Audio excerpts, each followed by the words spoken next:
Devarim atau Kitab Ulangan pasal 19. Apabila Yahwe Elohimmu sudah membinasakan bangsa-bangsa yang Yahwe Elohimmu serahkan negerinya kepadamu, dan apabila engkau mengambil tempat mereka dan tinggal di kota-kota dan rumah-rumah mereka, maka engkau harus memisahkan bagimu 3 kota di tengah-tengah negerimu yang telah Yahwe Elohimmu berikan kepadamu untuk memilikinya. Engkau harus mempersiapkan jalan bagi dirimu sendiri, dan harus membagi menjadi 3 bagian perbatasan negerimu yang Yahwe Elohimmu akan membuatmu mewarisinya, supaya setiap pembunuh dapat melarikan diri ke sana. Dan ini adalah ketentuan bagi pembunuh yang harus melarikan diri ke sana, supaya dia dapat hidup.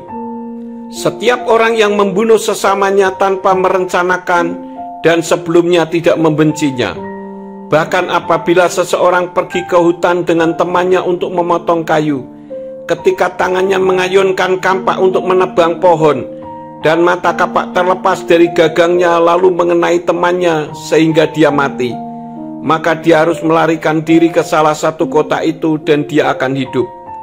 Supaya jangan penuntut balas atas darah itu mengejar pembunuh itu sementara hatinya panas, dan menangkapnya karena jaraknya jauh, dan dia menghantamkannya sehingga putus nyawanya, padahal terhadap ia tidak patut dikenakan hukuman mati, karena dia tidak membenci orang itu baik kemarin maupun hari sebelumnya.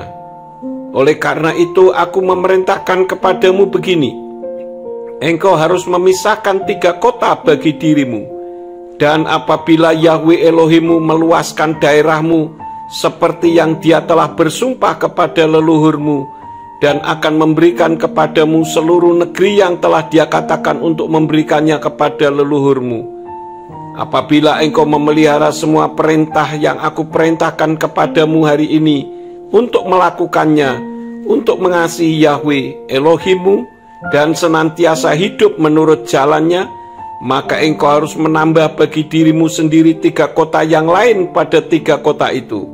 Dan darah orang yang tidak bersalah janganlah dicurahkan di tengah-tengah negerimu yang Yahwe Elohimmu berikan kepadamu sebagai milik pusaka, dan darah itu mendakwamu.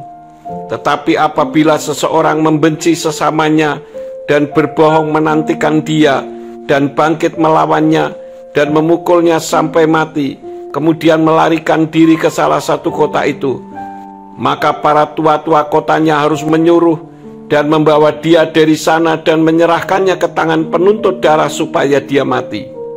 Janganlah matamu berbelas kasihan kepadanya, tetapi engkau harus menghapuskan darah orang yang tidak bersalah dari antara orang Israel, maka baiklah keadaanmu.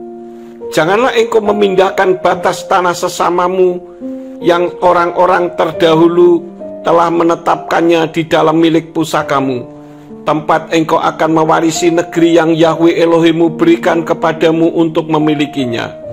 1 orang saksi saja tidak dapat menggugat seseorang mengenai perkara apapun atau dosa apapun, yaitu dosa yang mungkin dia melakukannya.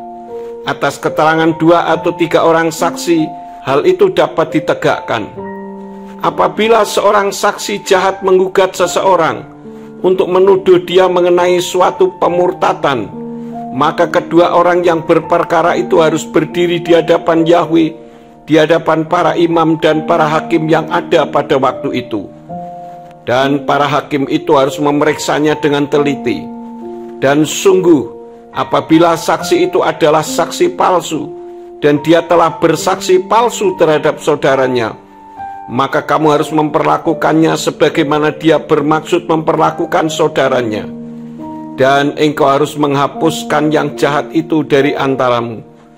Dan mereka yang tinggal akan mendengar dan takut, sehingga sesudah itu tidak ada lagi yang melakukan perbuatan jahat seperti itu di antaramu. Janganlah matamu berbelas kasihan, tetapi nyawa ganti nyawa, mata ganti mata, gigi ganti gigi, tangan ganti tangan, kaki ganti kaki.